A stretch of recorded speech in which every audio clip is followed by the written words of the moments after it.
pusong mataba. Buntot ay mahaba, makinis ang muka. Mahal niya ako at mahal ko siya. Kaya kami ay laging magkasama. Yay! Ang galing, Tata. Ako naman. Asi, sigurado ka na dyan sa tula mo? Ako pa.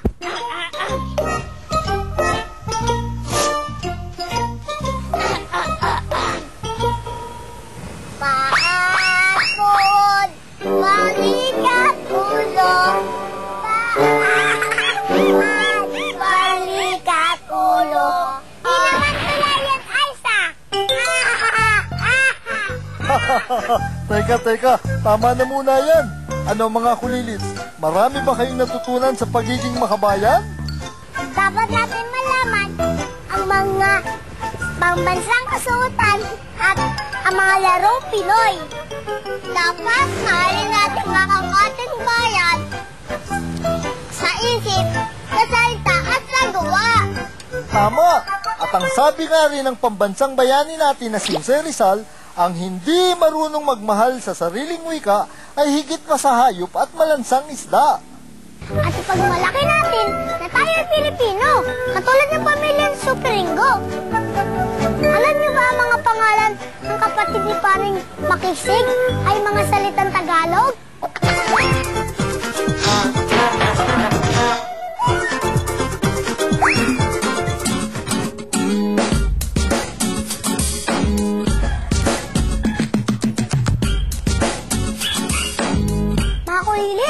Bibisa tayo ko ngayon, batang, nilaban, pagdating sa kantahan.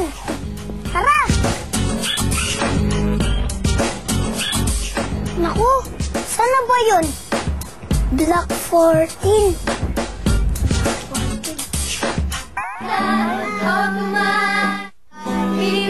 Miswerte tayo.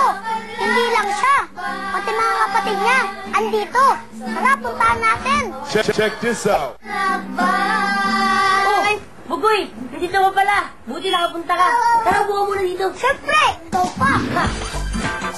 Bugoy, ito nga pala si Mami. Si Ate Mayumi. Hi, Bugoy. Siyempre, ako, si Makisig. Si Magiting. Hi, Bugoy. Si Maaya. Hi, Bugoy. Si Maylin. At si Malambing. At syempre, ang pinakabunso namin, si Manini.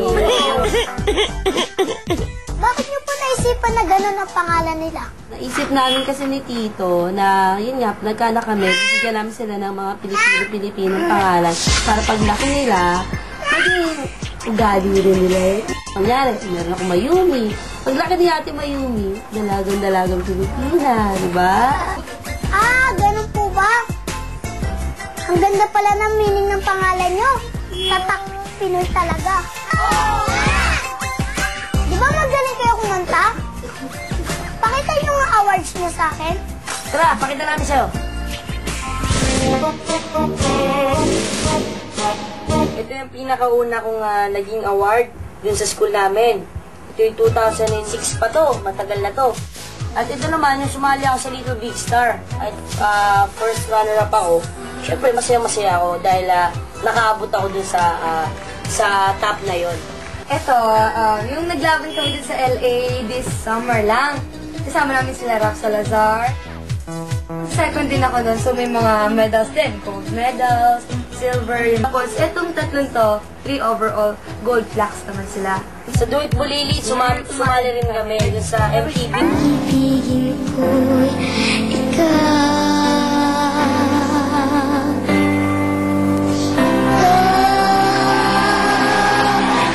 Ang tanglaw sa'kin.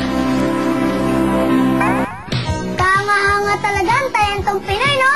Lalo na pagdating sa kantahan. Kagaya ni Kuya Makisig, ni Ate Mayumi. Kuya Makisig, Ate Mayumi, sa anong paraan nyo na ipapakita ang pagiging Pilipino nyo? Ako, sa pagkanta ko ng mga Filipino songs.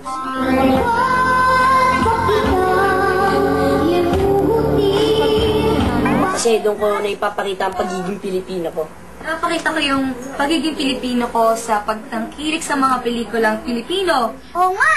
Dahil ako naman, mahilig ako kumain sa pagkain ng lutong Pinoy. Ang tulad ng adobo, sinigang. Lola, Uy, favorite ko yun ah! Gutom tuloy ako. Oh, mga kulilits, maraming paraan para tayo'y maging makabayan. Huwag natin baliwalain na tayo'y Pilipino. Huwag natin palalampasin Ano yun? ang pagkanta nyo. Sample naman dyan oh. Tara, jam tayo. Ang awitin nito'y para sa'yo.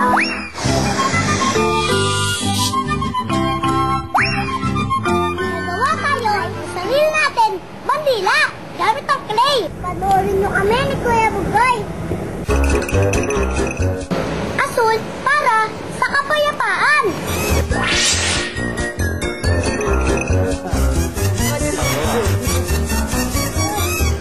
Wala. Basta ang tingan.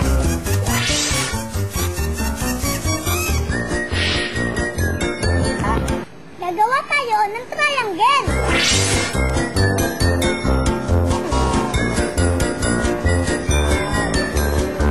Luzon, Visayas,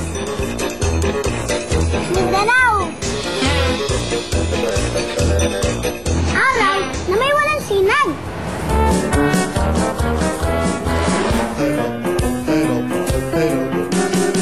Bandila ng Pilipinas!